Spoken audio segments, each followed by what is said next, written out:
For more stories like this, hit the like button and subscribe so we can create more videos like this.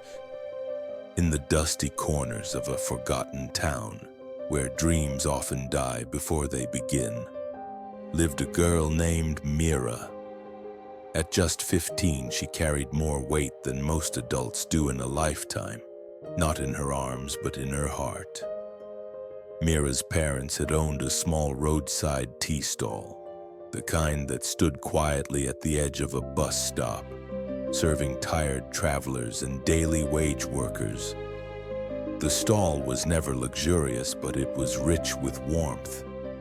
Her mother would hum old songs while pouring chai, and her father would smile with his eyes even when the earnings were meager.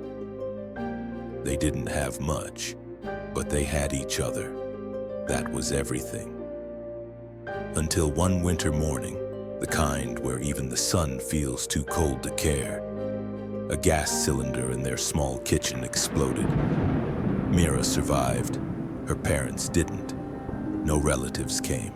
No one claimed her. People in the neighborhood gave her leftover food, old clothes, and plenty of pity. Some even whispered, "Poor girl, she should just get married off. What else is left for her now?" But Meera didn't say a word, not out of shock, but because her silence was stronger than their sympathy.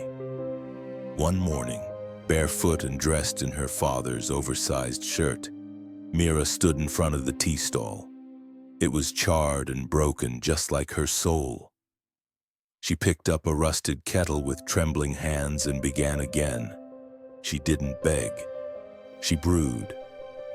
At first, people stopped out of curiosity. Isn't she too young to run a stall? Where's her guardian?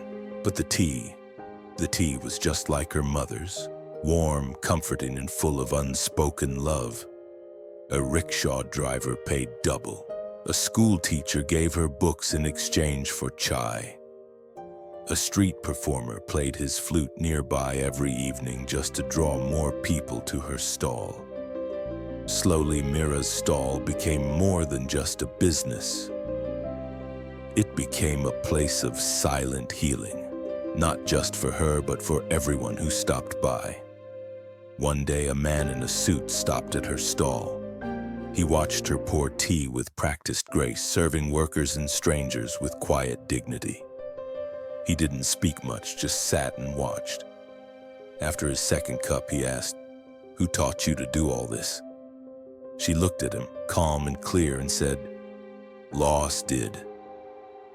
That man turned out to be the editor of a local newspaper. Her story went viral. NGOs came.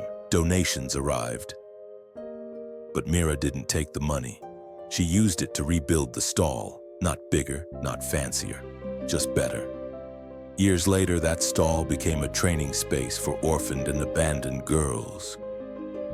Meera taught them how to make tea, how to speak to customers, and how to stand on their own.